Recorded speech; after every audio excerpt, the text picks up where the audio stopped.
You know the name, Marilyn Monroe. She's way more than just a movie star, right? She's a true cultural icon. Her image is so powerful that decades after her death, there's a whole industry built around keeping her memory alive. So today, let's dive into the pretty fascinating world of the performers who don't just mimic Marilyn, they try to become her. So, who's the best one out there? It seems like a simple question, doesn't it?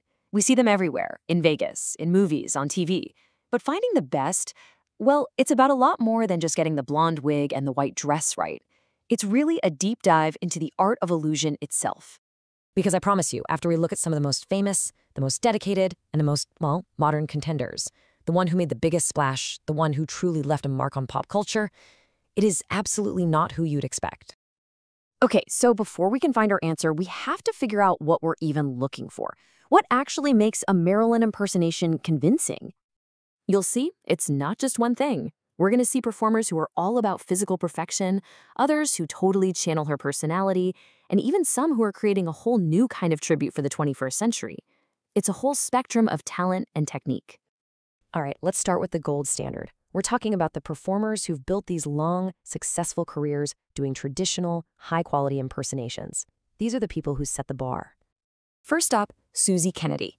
She's widely seen as one of the best in the entire world, and her dedication is just on another level.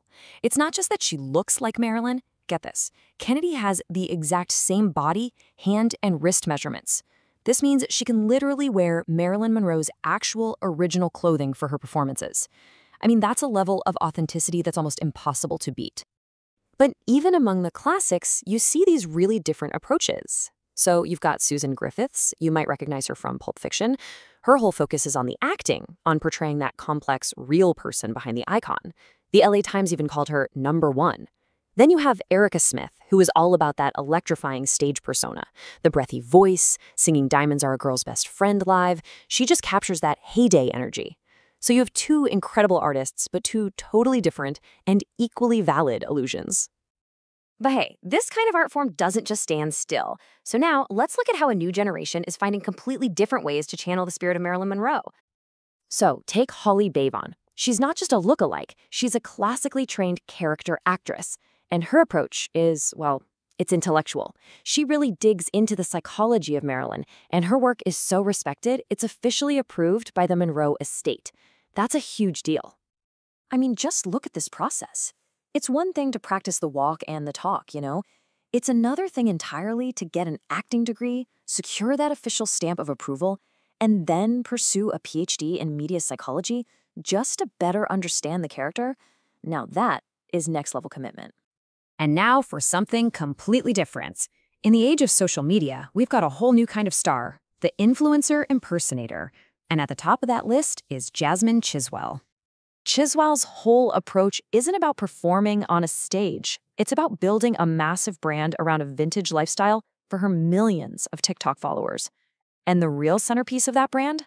She lives in a house Marilyn once rented with Joe DiMaggio. Now, this has definitely introduced the icon to a whole new generation, but it's also pretty controversial. Some folks feel she's just monetizing the legacy without the performance background of the others. It's a really fascinating modern twist on celebrity. So we've got the physical perfection of Suzie Kennedy, the deep acting of Susan Griffiths, the academic mind of Holly Bavon, and the modern branding of Jasmine Chiswell. That is a lineup of incredible women. So who could possibly top them? The most jaw-dropping, unbelievably perfect illusion came from someone who broke all the rules and, by doing that, somehow achieved a kind of perfection that no one else could. So who is it? Well, a lot of experts and critics point to one name that really stands above all the rest. Meet Jimmy James. That's right, a male drag performer. Back in the 80s, James spent 3 solid years doing nothing but studying Marilyn's face, her expressions, her voice. He was a powerhouse singer who performed her songs live. But here's the crucial part. He didn't just mimic her. He wanted to capture her emotional core, the actual feeling of Marilyn. And the illusion he created was so powerful, so flawless, it literally fooled the world. Which brings us to one of the wildest, most compelling stories in the history of impersonation, what I like to call the case of the stamp. Okay, follow this because it's nuts. In 1989, a famous photographer takes a picture of Jimmy James as Marilyn for an ad. The Monroe estate threatens to sue, and the image is banned, basically erased. But 20 years later, the internet does what it does, and the photo resurfaces. It goes viral, and everyone assumes it's a rare shot of the real Marilyn.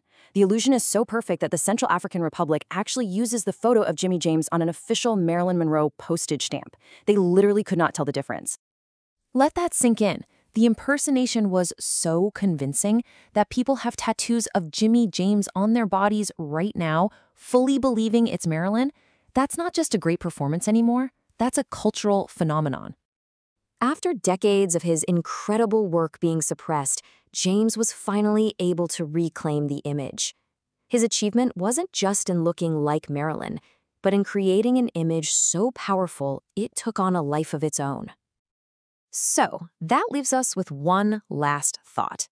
Our search for the best impersonator led us to a performer whose work was so transformative it became iconic itself.